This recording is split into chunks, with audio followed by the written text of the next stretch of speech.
إن الحمد لله نحمده ونستعينه من يهده الله فلا مضل له ومن يضلل فلا هادي له وأشهد أن لا إله إلا الله وحده لا شريك له وأشهد أن محمدا عبده ورسوله أما بعد فإن خير الحديث كتاب الله وخير الهدى هدى محمد صلى الله عليه وسلم وشر الأمور محدثتها وكل محدثة بدعة وكل بدعة ضلالة وكل ضلالة في النار. أعوذ بالله من الشيطان الرجيم. ويل لكل همزة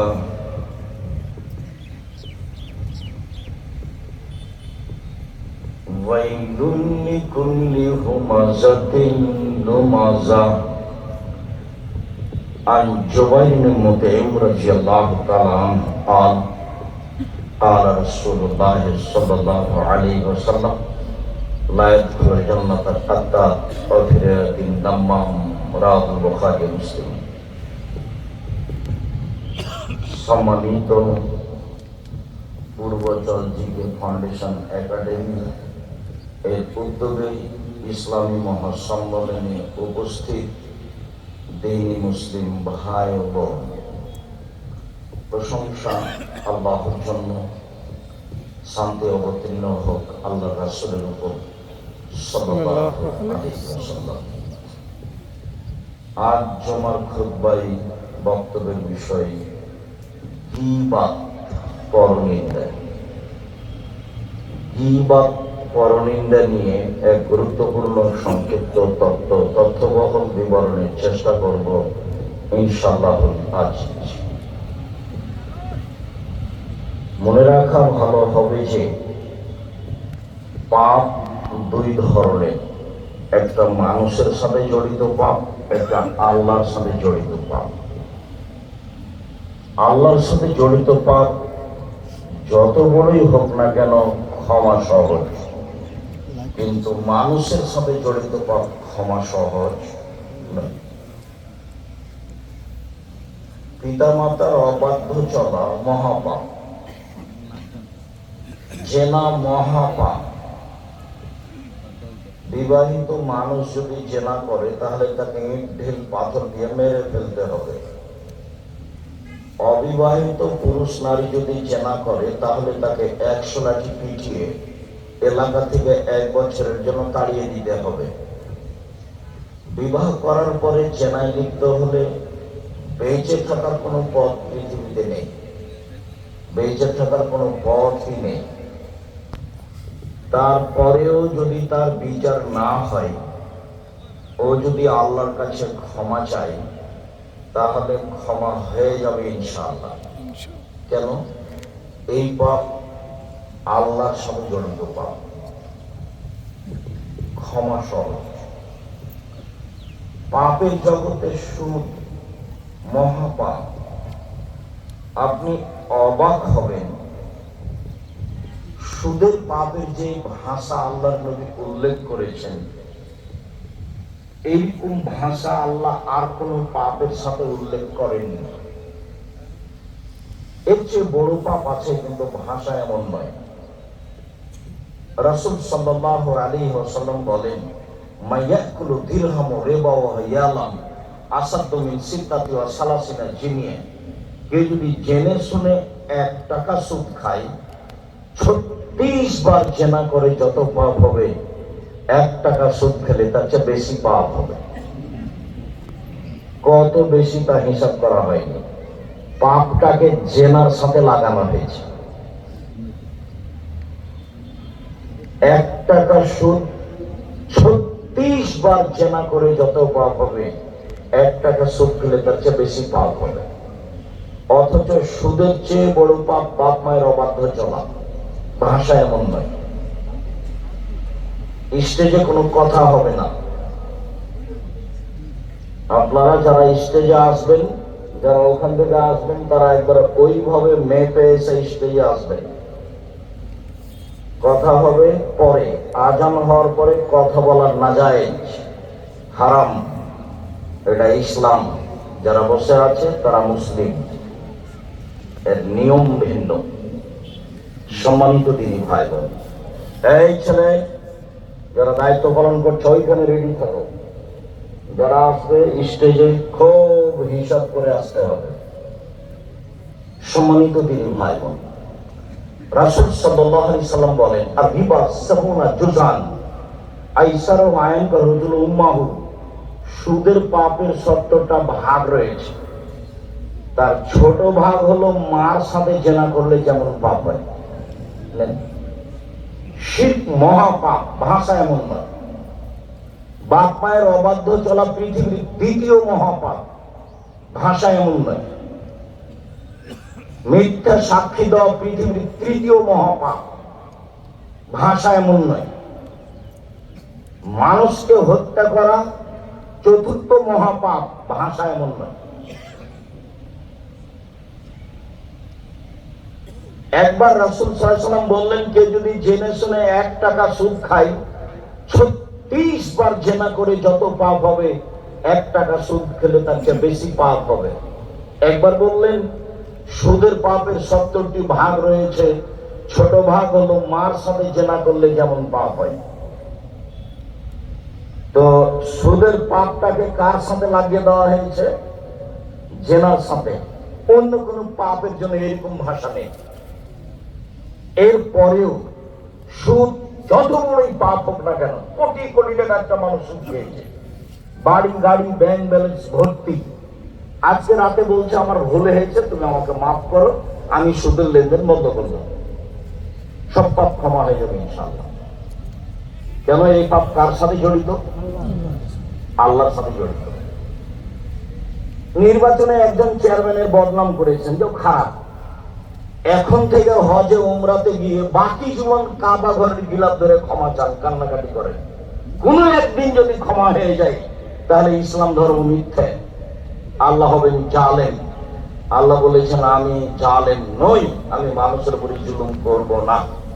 এমনি হারাম তো জুলম আলাইয়া, জুলুম আমার উপরে হারাম করেছি, আমি আল্লাহ নিজের উপরে জুলুম করব না। তুমি যার বদনাম করেছো, ক্ষমা তার কাছে নাও না। দোকানে বসবেন না, শতবার বক্তব্যে বলা আছে, আড্ডা পিটবেন না। আপনি পৃথিবীকে যত সহজ মনে করেছেন, পৃথিবী তত নয় সহজ। বুখারী মুসলিমের হাদিস, আল্লাহ রাসূল বলেছেন, ফাত্তাকুদ দুনিয়া ওয়াত্তাকুন নিসা। পৃথিবীর মানুষ, তোমরা মহিলা থেকে বেঁচে থাকো এবং পৃথিবী থেকে বেঁচে থাকো, পৃথিবী তোমাকে ধোঁকায় ফেলবে। সম্মানিত দিনী ভাই বোন, গীবত মানুষের সাথে জড়িত পাপ। 5 ওয়াক্ত সালাত আদায় করা ফরজ। ইবাদতের জগতে সবচেয়ে ভিন্ন ধরনের ব্যতিক্রম বিরল ইবাদত হলো সালাত, যা মানুষের সাথে আপোষ করে না। অবাক ইবাদত। হজ আপোষ করে। হজ একটা ফরজ ইবাদত। আপনি এবছর যেতে চাচ্ছেন, গেলেন না, সামনের বছর যাবেন, যান, সমস্যা নেই। যাকাত একটা ফরজ ইবাদত। 2 মাস আগে দিতে চাচ্ছেন, দেন। 20 দিন পরে দিতে চাচ্ছেন, দেন। এই যে আপোষ আছে। রমজান মাসের সিয়াম একটা ফরজ ইবাদত। আপনি অসুস্থ, ভালো লাগছে আপনাকে, বাচ্চারা, ছেড়ে দেন, পরে করেন। সফরে আছেন, ছেড়ে দেন, পরে করেন। এই দেখেন, ফরজ বিধান কিন্তু মানুষের সাথে আপোষ করে। সালাত এমন একটা বিধান, যে মানুষ অসুস্থ, না ওযু করতে পারে না, না পানি নেই, না কাপড় নেই, না উলঙ্গ আছে, না ঝামেলা আছে, না আকাশে আছে, না পানিতে আছে, না শত্রু পিছনে দৌড়াচ্ছে, এমন কোন পৃথিবীতে পরিস্থিতি নাই যে পরিস্থিতিতে তাকে সালাত নামাজ পড়তে হবে না। এরকম কোন পৃথিবীতে পরিস্থিতি নাই, তার নাম সালাত। 80 বছর বয়স, একদিনও সালাত আদায় করেনি। আজকে বলছে আমার ভুল হয়েছে, আল্লাহ তুমি আমার মাফ করা, সেটা আমি সালাত শুরু করলাম, ইনশাআল্লাহ তার অতীতের সব পাপ ক্ষমা হয়ে যাবে। এই পাপ কার সাথে জড়িত? আল্লাহর সাথে জড়িত। গীবত, স্টলে বসে আরেকজনের বদনাম করেছেন, সে আপনার কোনো ভাই, মাওলানা, যেই হোক না কেন, ক্ষমা চান দেখি আল্লাহর কাছে। কোনদিন যদি ক্ষমা হয়ে যায় আল্লাহর কাছে ক্ষমা চেয়ে, তাহলে বুঝতে হবে ইসলাম ধর্ম মিথ্যা।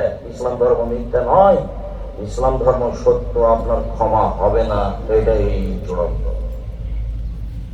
বদনাম যার করা হয়েছে ক্ষমা তার কাছে আছে, সেখানেই ক্ষমা চাইবেন। জীবনে কত ক্ষমা চাইবেন? এই জন্য রাসূল সাল্লাল্লাহু আলাইহি ওয়াসাল্লাম বলেছেন মুখখান কন্ট্রোল রাখো, বেঁচে যাওয়া। আসছে একটু পরে। সম্মানিত দিনী ভাই বোন, আজকের আলোচনা গীবত, পরনিন্দা, মানুষের সাথে জড়িত পাপ। মহান আল্লাহ বলেন ওয়াইলুল লিকুল্লি হুমাযাতিল লুমাযা, সামনেও পিছনে বদনাম করে যারা, ওয়াইল নামক জাহান্নামে যাবে তারা। সিদ্ধান্ত আগেই, সামনেও পিছনে গীবত করে যারা, জাহান্নামে যাবে তারা। জুবাইর ইবনে মুতঈম রাদিয়াল্লাহু তাআলা আনহু বলেন রাসূল সাল্লাল্লাহু আলাইহি ওয়াসাল্লাম বলেছেন লা ইয়াদখুলুল জান্নাতা কাত্তাব ওয়া ফি রিওয়ায়াতিন নাম্মাম, চুগলখড়ি করে যে, বদনাম গীবত করে যে, এখানকার কথা ওখানে লাগাইছে, ওখানকার কথা এখানে লাগিয়ে পরিবেশ নষ্ট করে যে, সে জান্নাতে যাবে না। বুখারী মুসলিম। লা ইয়াদখুলুল জান্নাত, জান্নাতে যাবে না। এই কথা আমি বলিনি, এই কথা মুহাম্মদ সাল্লাল্লাহু আলাইহি সাল্লাম বলেছেন। আপনাকে আমাকে তিতা লাগলে কিছু আসে যায় না, কথা এটাই চূড়ান্ত।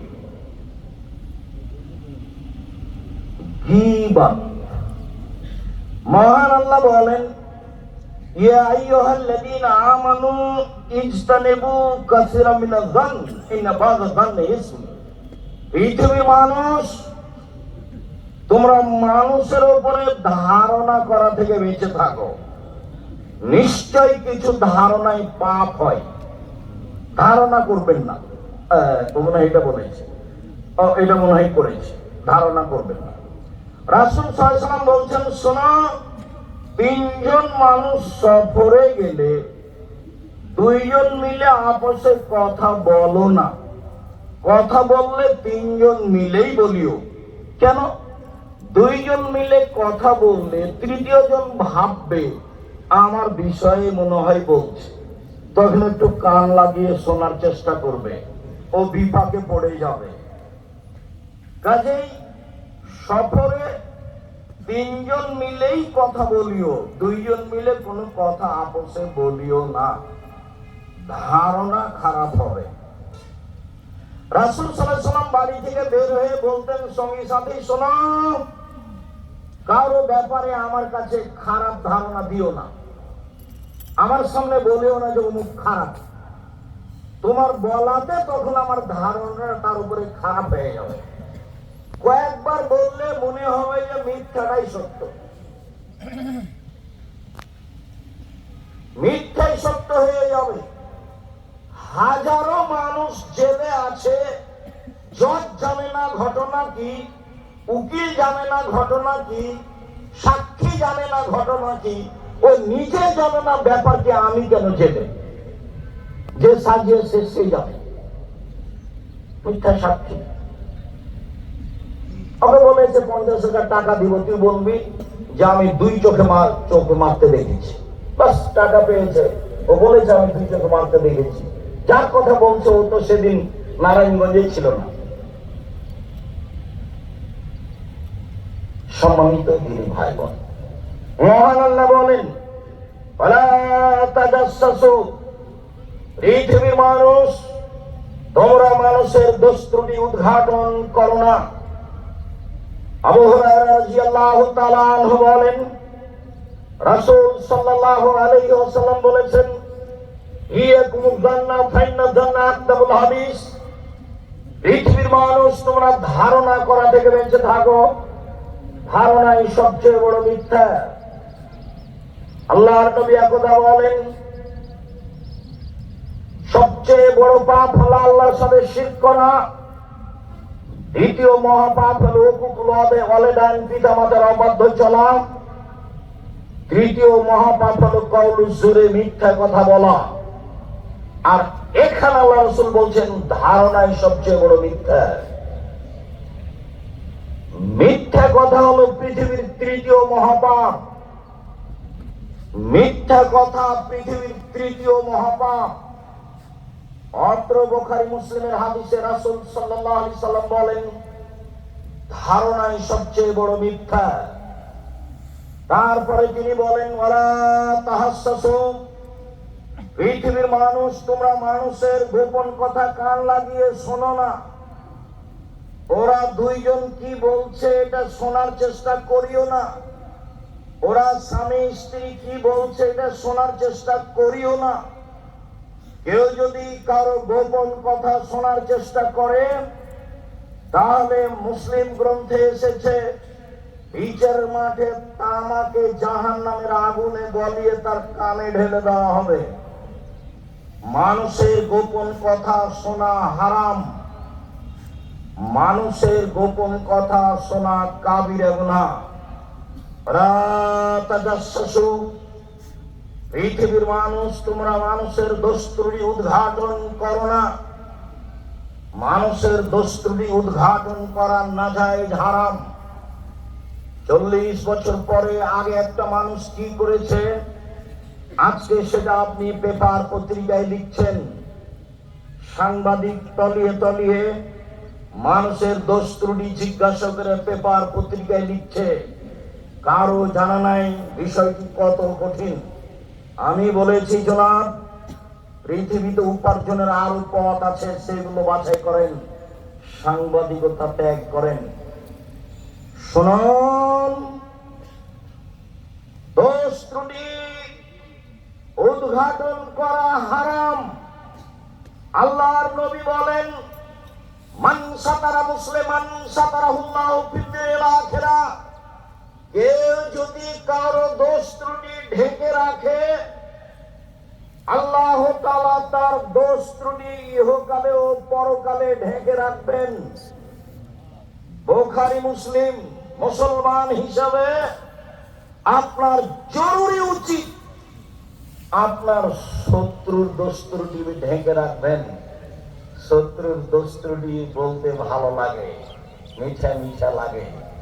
অল্প দিন বাঁচতে এসে ক্ষতিগ্রস্ত হয়ে বাঁচতে চাইেন না, লাভ নেই।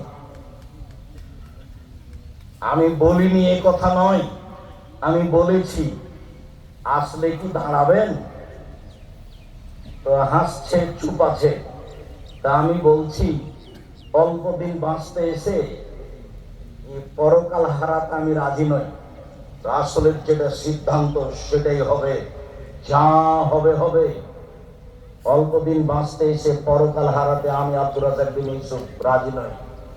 জাতি যদি রাস্তাঘাট করে দিতে না পারি, জাতি যদি স্কুল কলেজ করে দিতে না পারি, জাতিকে চূড়ান্ত সঠিক ধর্ম দিতে পারবো ইনশাআল্লাহ। ধর্মের ব্যাপারে জাতিকে ফাঁকি দিয়ে পরকাল হারাতে রাজি নই। সম্মানিত দিনী ভাই বোন, একটু আপনাকে বাস্তব দেখাই। বিচারের মাঠে আল্লাহ তাআলা একজন মানুষকে নিয়ে আসবেন, নিয়ে এসে তাকে তার বাহু দিয়ে অন্তরাল আড় করে নেবেন। আমার দিকে দেখেন। আড় করে নিয়ে তার আমলনামাকে তার সামনে তুলে ধরবেন। আমলনামা তুলে ধরে বলবেন, দেখো তো, আল্লাহ বলবেন ব্যক্তিকে, এই পাপগুলো কি তোমার? জি আমার। তুমি কি মনে করো যে আমার ফেরেশতারা অন্যায় লিখেছে? জি না, আমি মনে করি না যে অন্যায় লিখেছে। তুমি কি আমাকে কিছু বলতে চাও? জি না, আমি আপনাকে কিছু বলতে চাই না। কে কাকে বলছে বলেন তো দেখি? আল্লাহ বলছেন ব্যক্তিকে, এরপরে বলছেন দেখো তোমার একটা স্বভাব ছিল মানুষের দোষ ত্রুটি ঢেকে রাখা, তুমি মানুষের দোষ ত্রুটি ঢেকে রাখতে পারো, আমি আল্লাহ তোমার পাপ ঢেকে রাখতে পারি না, যাও তোমার বিচার হবে না, জান্নাতে যাও।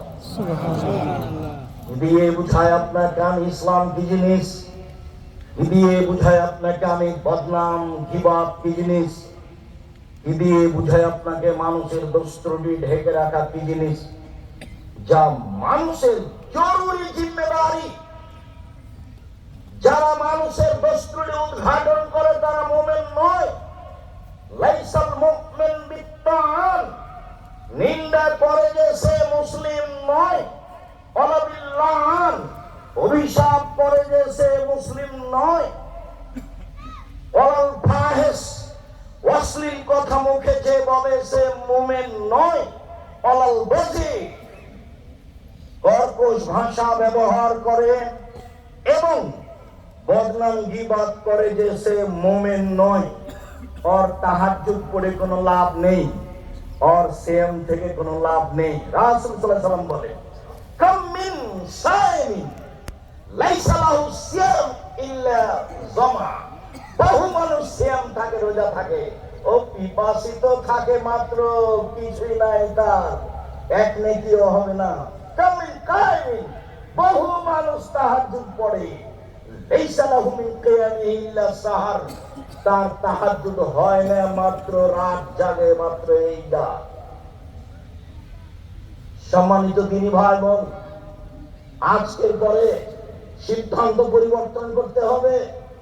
অল্প দিন বাঁচতে এসে দুনিয়াবি সুবিধা ভোগ করে মানুষের ক্ষতি করে বাঁচতে রাজি নই, যা হবে হবে।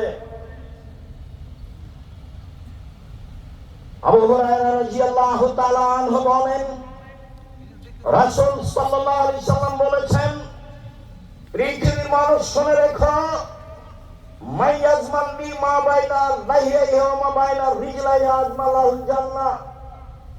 তোমরা যদি মুখের জিম্মেদারি নিতে পারো, লজ্জা স্থানের জিম্মেদারি নিতে পারো, তাহলে আমি তোমাদেরকে জান্নাতে নিয়ে যাওয়ার জন্য জিম্মেদারি নিলাম। কিভাবে তোমাকে জান্নাতে নিয়ে যাবো সেটা আমার ব্যাপার। উনি এরকম চ্যালেঞ্জের কথা তার চাচাকেও বলেছিলেন। তার চাচাকে বলেছিলেন, চাচা শুধু লা ইলাহা ইল্লাল্লাহ বলেন, বাকিটুকু বিচারের মাঠে দেখে নিব। শুধু লা ইলাহা ইল্লাল্লাহ বলেন, বাকিটুকু বিচারের মাঠে দেখবো। লা ইলাহা ইল্লাল্লাহ না বললে আমার দেখার কোনো পথঘাট থাকবে না। আল্লাহর নবী তার মায়ের জন্য সুপারিশ করতে চেয়েছিলেন, ক্ষমার অনুমতি হয়নি। ইব্রাহিম আলাইহিস সালাম তার বাপের জন্য ক্ষমা বিচারের মাঠে চাইবেন, হবে না, ইহকালেও হয়নি। পৃথিবীর দ্বিতীয় মহাপুরুষ ইব্রাহিম আলাইহিস সালাম, মানে সুযোগ না থাকলে কিছু বলা যায় না। ইব্রাহিম আলাইহিস সালামের বাপের পক্ষে কিছু বলার মতো সুযোগ ইহকালেও ছিল না, পরকালেও থাকবে না। মুহাম্মদ সাল্লাল্লাহু আলাইহি সাল্লামের মায়ের পক্ষে কিছু বলার সুযোগ ইহকালেও ছিল না, পরকালেও থাকবে না। মুহাম্মদ সাল্লাল্লাহু আলাইহি সাল্লাম বলেছিলেন, চাচা লা ইলাহা ইল্লাল্লাহ বলেন, সুযোগটা করে দেন, বাকিটুকু আমি দেখব। সুযোগ হয়নি। যখন মারা গেল, আলী বললেন, আপনার চাচা মারা গেছে। আল্লাহর নবী বলেন, যাও রক্ত খুঁড়ে মাটিতে পুঁতে দাও, জানাজা হবে না, গোসল হবে না, কাফন দাফন হবে না। পৃথিবীতে মুহাম্মদ সাল্লাল্লাহু আলাইহি সাল্লামের ভালোবাসার লোক, ছায়া করে থাকার লোক, তাকে মান সম্মানের রাখার লোক তার চাচা ছাড়া তার জীবদ্দশায় কেউ ছিল না, একমাত্র তিনি। এরপরেও ভাতিজা চাচার কোনো উপকার করতে পারলেন না। বলেছিলেন, লা ইলাহা ইল্লাল্লাহ বলেন, বাকিটুকু দেখবো। সম্মানিত তিনি ভাই বোন, পৃথিবীর মানুষ শুনে রেখো, মুখে মানুষের বদনাম গীবাত করো না, জেনায় লিপ্ত হও না। বিচারের মাঠে বাকিটুকু আমি দেখবো ইনশাআল্লাহ। উকবা ইবনে আমির রাদিয়াল্লাহু তাআলা আনহু বলেন, রাসূল সাল্লাল্লাহু আলাইহি সাল্লামকে জিজ্ঞাসা করা হলো, মান নাজাত, বাঁচার পথ কি? কি করে জাহান্নাম থেকে বাঁচা যাবে? তিনি উত্তরে বললেন, শোনো, আমসিক লিসানাক, মুখখান বন্ধ রেখো, মুখে মানুষের বদনাম গীবাত করো না, জাহান্নাম থেকে বেঁচে যাবা। দুই, ওয়ালিয়াসা বাইতুক, জরুরি প্রয়োজন ছাড়া বাড়ির বাইরে যায় না। কাজ শেষ হয়ে গেলে বাড়ি আসবে। দোকানে জিনিস কেনার পদ্ধতি হাজারো বার বলেছি। দোকানের সামনে গিয়ে দাঁড়িয়ে বলতে হবে, আসসালামু আলাইকুম, আমার লবণ আছে? জি আছে, 1 কেজি লবণ দাও। কাঁচামরিচ আছে? জি আছে, 200 কাঁচামরিচ দাও। দেওয়া হয়েছে, টাকা নেওয়া, ফিরে আসবেন। বসলেন কেন ওখানে? ওখানে তো টিভিতে ল্যাংটা মেয়ে নাচে, আরো 5 জন আর একজনের বদনাম করে। আপনি খালি দাঁড়িয়ে বললেন, এই ছেলে তুই ঠিক বলেছিস রে, ও আসলে খারাপ, ক্ষমা নেন দেখি বাকি জীবন। এই ছেলে তুই ঠিক বলেছিস, আসলে ও খারাপ, এবার ক্ষমা নেন দেখি। আপনি ইসলাম ধর্মকে যত সহজ মনে করেছেন তা না, এটা নীতির নাম, খুব শক্ত নীতির নাম। 1 গ্লাস পানি পান করলে 5টা বিধান লাগে, অবাক নীতি। পেশাব পায়খানার জন্য 8টা নিয়ম লাগে, অবাক নীতি। জাহেলিয়াতের মোকাবেলায় এসেছে ইসলাম, নিয়ম নীতিকে ঠেকিয়ে দিয়ে এটা চালু করবে। 1 গ্লাস পানি পান করলে 5টা বিধান লাগে। ডান হাতে গিলাস ধরতে হয়, বসে পান করতে হয়, বিসমিল্লাহ বলতে হয়, 3 শ্বাসে পান করতে হয়, পান শেষে আলহামদুলিল্লাহ বলতে হয়। মনে রাখা ভালো হবে, যে বিধানে 1 গ্লাস পানি পান করতে 5টা বিধান লাগে যে ধর্মে, সেই ধর্ম আপনার আমার মতো হুমসি খেলি চলে, এটা ভুল কথা। সেটা অবশ্যই একটা নিয়মের উপরে চলে। আমি আর আপনি বুঝে বিবেচনা করে কাজ করি। রাসূল সাল্লাল্লাহু আলাইহি সাল্লাম একদা বললেন, পৃথিবীর মানুষ শুনে রেখো, মান কানা জাওয়াজহাইনে ফিদ দুনিয়া কানা লাহু লিসানানি মিন্নার। বিচারের মাঠে যার 2 মুখ হবে। মানুষের 2 মুখ হয়? জি, মানুষ তো বলে, বাদ দাও 2 মুখার কথা, এই যে বুঝে, এই যে মানুষ বলে, আরে ছাড়ো দুনিয়ার 2 মুখার কথা বাদ দাও। তার মানে এখানে এক কথা বলে, ওখানে এক কথা বলে, মানুষই বলছে যে 2 মুখার কথা বাদ দাও। তো রাসূল সাল্লাল্লাহু আলাইহি ওয়াসাল্লাম বলছেন, দুনিয়াতে যার 2টা মুখ হবে, বিচারে তার মুখে আগুনের 2টা জিহ্বা হবে, লিসানানি মিন্নার, আগুনের 2টা জিহ্বা হবে, আগুনের। মানুষের বদনাম করে কি করবেন? অল্প সুবিধা ভোগ করে কি করবেন? কেন অল্প সুবিধা ভোগ করতে যান? কেন মাথায় এটা আসে? সম্মানিত দিনী ভাই বোন, আবু হুরায়রা রাদিয়াল্লাহু তাআলা আনহু বলেন, রাসূল সাল্লাল্লাহু আলাইহি সাল্লাম বলেছেন, আশারুন নাসে ইয়াউমাল কিয়ামা, সবচেয়ে নিকৃষ্ট মানুষ সেই, সবচেয়ে জঘন্য মানুষ সেই, বিচারের মাঠে সবচেয়ে খারাপ মানুষ সেই, বিচারের মাঠে আল্লাযী ইয়াতি হাওলায় ওয়া ইয়াতি বিহাওলায়, যে এখানে এক কথা বলে, ওইখানে আরেক কথা বলে, এখানে এক কথা বলে, সেইখানে আরেক কথা বলে, সে হলো বিচারের মাঠে সবচেয়ে খারাপ মানুষ। তাহাজ্জুদ পড়ে জান্নাত কিনবো এই হিসাব ছেড়ে দেন। মুখখান আগে বন্ধ করেন, পরে তাহাজ্জুদ।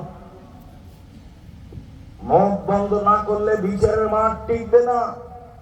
মুখই সবচেয়ে বড় বিপদ। একাধিক হাদিস আসছে ধারাবাহিক, আপনি প্রস্তুত থাকুন কান লাগিয়ে মনোযোগ সহকারে শোনার জন্য। সম্মানিত দিনী ভাই বোন, আব্দুল্লাহ ইবনে উমর রাদিয়াল্লাহু তাআলা আনহু বলেন, রাসূল সাল্লাল্লাহু আলাইহি ওয়াসাল্লাম বলেছেন, পৃথিবীর মানুষ, লা তুযুল মুসলিমিনা, তোমরা একজন আর একজনকে কষ্ট দিও না কথা ও কর্মে। ওয়ালা তাত্তাবিউ আওরাতিহিম, মানুষের পিছনে পড়ো না বদনাম করার জন্য। ইন্নাহু মান ইয়াত্তাবিউ আওরাতা আখিহিল মুসলিম, কেউ যদি তার মুসলিম ভাইয়ের পিছনে পড়ে বদনাম করে, ইয়াত্তাবিউল্লাহু আওরাতাহু, আল্লাহ তার পিছনে লেগে যাবেন। ওমাই ইয়াত্তাবি আওরাতাহু ইয়াফসাহু ওয়ালাউ কানা ফি জাওফির আহলিহি, আর আল্লাহ যার পিছনে লেগে যাবেন, আল্লাহ তাকে অপমান করেই ছাড়বেন, যদি তার বাহনের পেটে ঢুকে যায় তবু। আর ওই স্পষ্ট করে বলি, আপনাকে খুব ভালোভাবে মনে রাখতে হবে, আপনি যদি কারোর বদনাম করেন, তখন আপনার বদনাম কে করবে? আল্লাহ। এবার আপনার মোকাবেলায় চলে গেছে আল্লাহ। ঠেকান দেখি। ওর নাম আজিজ, পরাক্রমশালী। ওর নাম কাদির, সর্বশক্তিমান। ওর নাম ফাআলুল লিমা ইউরিদ, যা ইচ্ছা তাই করে। ও তো আপনার বিরুদ্ধে চলে গেছে। আর আল্লাহ যার বিরুদ্ধে চলে যাবেন, তাকে আল্লাহ অপমান করেই ছাড়বেন। ও যদি বাংলাদেশে বদনাম করার জন্য করার পরে পৃথিবীর কোন জায়গায় চলে যায়, আর পৃথিবীর কোন জায়গায় কেন, ও যদি পাথরের ভিতরে ঢুকে যায়, আরে পাথরের ভিতরে কেন? মুহাম্মদ সাল্লাল্লাহু আলাইহি ওয়াসাল্লাম বলছেন, মানুষের বদনাম করার পরে ও আর বাহনের উটের পেটের ভিতরে ঢুকেছে, তা আল্লাহ তাকে উটের পেটের ভিতরে অপমান করবেন। কিভাবে করবেন তার ব্যাপার। তো এটা তো আল্লাহ রাসূল শক্ত করে বলেছেন, মানুষ কি আসলে উটের পেটের ভিতরে ঢুকতে পারবে? কোন একটা জায়গায় যাবে, আল্লাহ সেখানে তাকে অপমান করবেন। আমি এই কথা বলিনি, এই কথা মুহাম্মদ সাল্লাল্লাহু আলাইহি ওয়াসাল্লাম বলেন। আনাস রাদিয়াল্লাহু তাআলা আনহু বলেন, রাসূল সাল্লাল্লাহু আলাইহি ওয়াসাল্লাম বললেন, লাম্মা ওরেজা বি, একদা আমাকে উপরে নিয়ে যাওয়া হলো। জিবরাইল আমাকে মেরাজে নিয়ে যাচ্ছেন আল্লাহর সাথে সাক্ষাতের জন্য। হঠাৎ দেখি অনেক মানুষ, লাহুম আযফারু মিন নুহাস, তাদের বড় বড় নখ রয়েছে হাতে, তামার লম্বা লম্বা নখ। একমেসুনা ওজুহাহুম, তারা নিজেরাই নিজের নখ দিয়ে মুখমণ্ডল খামচাচ্ছে। অসদুরাহুম, বুককে খামচে গোস্ত তুলে ফেলছে। আমি বললাম, জিবরাইল মান হাওলায়ে, জিবরাইল বলতে রাখে, এই কি কথা, এদের নখ কেন এত বড়? এরা কেন নিজের মুখের গোস্ত নিজেই খামচে তুলছে? এরা কেনই বা এইভাবে বুককে খামচে তুলছে?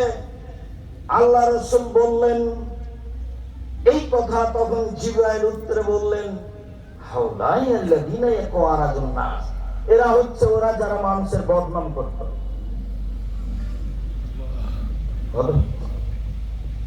বেঁচে থাকেন, বদনাম করে আপনি সুবিধা ভোগ করতে চান না। উপার্জনের পথ চারটে, দিন রাত বলছি। একটা হলো দিন মজুরি, গ্রহণ করে, কারো পিছনে পড়তে হবে। 2, চাকরি, যে কোনো চাকরি বৈধ, গ্রহণ করে। 3, জমি চাষ, বেগুন চাষ করে। 4, ব্যবসা। তখন রাসূল সাল্লাল্লাহু আলাইহি ওয়াসাল্লাম বলছেন, পৃথিবীর মানুষ শুনে রাখো, সত্যবাদী বিশ্বস্ত ব্যবসায়ীরা বিচারের মাঠে নবীগণের সাথে থাকবেন। আবার অবাক চিন্তা, অবাক। ইব্রাহিম আলাইহিস সালামের সাথে থাকতে পারবে, বাদাম বিক্রি করলে তবে সত্য হতে হবে। বিদেশ থেকে মাল নিয়ে এসে ব্যবসা করলেও তবে বৈধ হতে হবে জিনিস, তারপরে যা হবে হবে। উপার্জনের সবচেয়ে উত্তম পথ ব্যবসা। আল্লাহ রাসূল নিজে করতেন, এটাকে তিনি পছন্দ করেছেন। এই মজুরের ব্যাপারে বলেছেন, এই মজুর টাকা দিয়ে দাও, টাকা দিয়ে দাও, টাকা দিয়ে দাও, গায়ের ঘাম শুকানোর পূর্বে দিয়ে দাও, দিয়ে দাও, দিয়ে দাও। চাকরি, এই সাবধান, যেই টাকা বেতন নির্ধারিত করা হয়েছে তার যদি 10 টাকা 5 টাকা 1 টাকা বেশি করো কোন রকম করে, তাহলে এটা হবে আত্মসাৎ। মানে ঘুষ চিরদিনের জন্য বন্ধ, চিরদিনের জন্য আত্মসাৎ হারাম। 10 টাকা বেতন পায়, 10 টাকায় তার রুচি। তারপরে বলছেন জমি চাষ, না, জমি চাষে মানুষের অন্তর শক্ত হয়ে যায়, মানুষ ভীরু হয়ে যায়, পছন্দ করলেন না। তারপরে যখন বললেন ব্যবসা, তখন বললেন নবী বোনের সাথে থাকতে হবে। সম্মানিত যিনি ভাই বোন, মানুষের বদনাম করে অল্প সুবিধা ভোগ করতে যায় না, এভাবে আসে ভালো হবে। আল্লাহ তুমি আমাদেরকে বুঝে আমল করার তৌফিক দান করো। আমিন। আল্লাহুম্মা সাল্লি আলাইহি ওয়া সাল্লাম।